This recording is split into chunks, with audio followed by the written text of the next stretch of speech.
What if I told you that one of Africa's greatest and biggest city was built without a single drop of mortar, just stones, only stones, perfectly balanced and rising high on the savannah? In case you are wondering which city I'm talking about Zimbabwe, the legendary stone city, which once controlled the route of gold all the way to the Indian Ocean.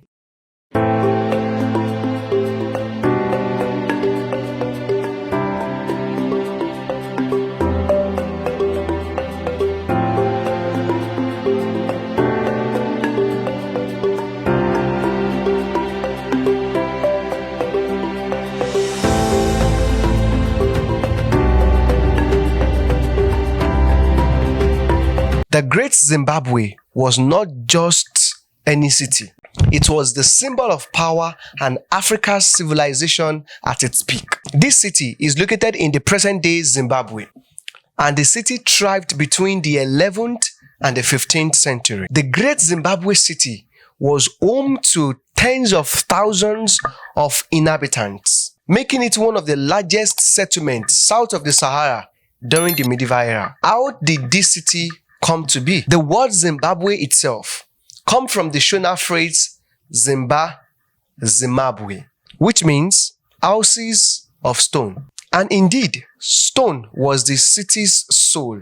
The architect that built this city built it entirely without cement. And some of these walls were as high as 36 feet from the ground. And these walls stood strong for centuries against wind and rain, and even against the enemies. Beyond its stone walls and its surprising architecture, the Great Zimbabwe thrived as a hub of trade. Sitting strategically between inland gold mines and coastal ports, the great city of Zimbabwe became the middleman of Africa's wealth.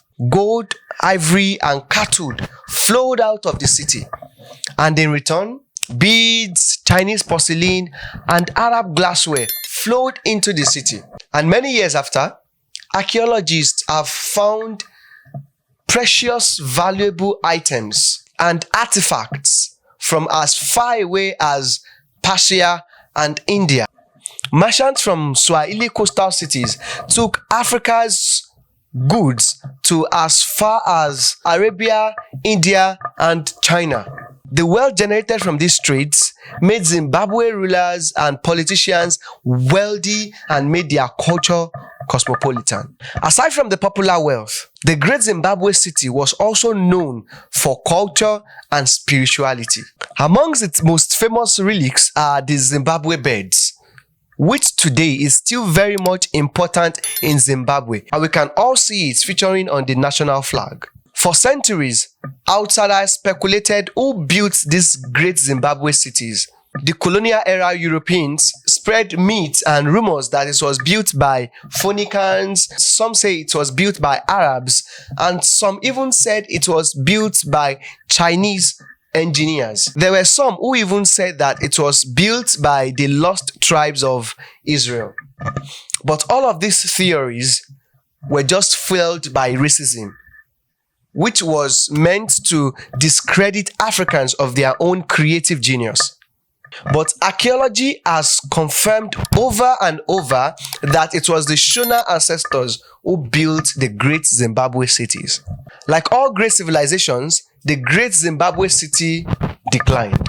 There were so many reasons that contributed to the fall of the Great Zimbabwe city. Environmental degradation, economical issues, political interests, a lot of things.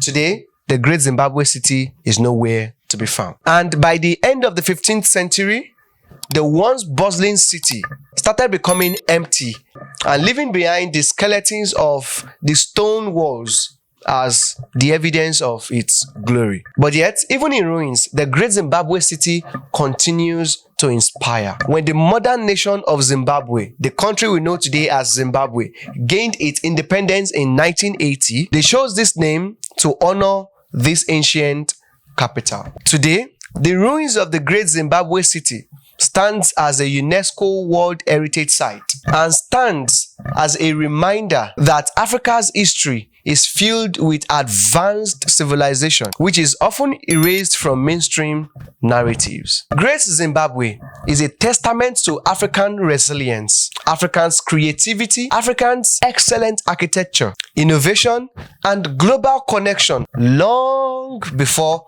colonialism. The stone of the Great Zimbabwe whispered the story of kings, rulers, artisans, traders, and dreamers who shaped a world-class city right in the heart of Africa. If you found this story inspiring, and this is the first time you are hearing something like this, now imagine how many gems is hidden in African history. From gold kingdoms to desert libraries, see, Africa's past is richer than you think.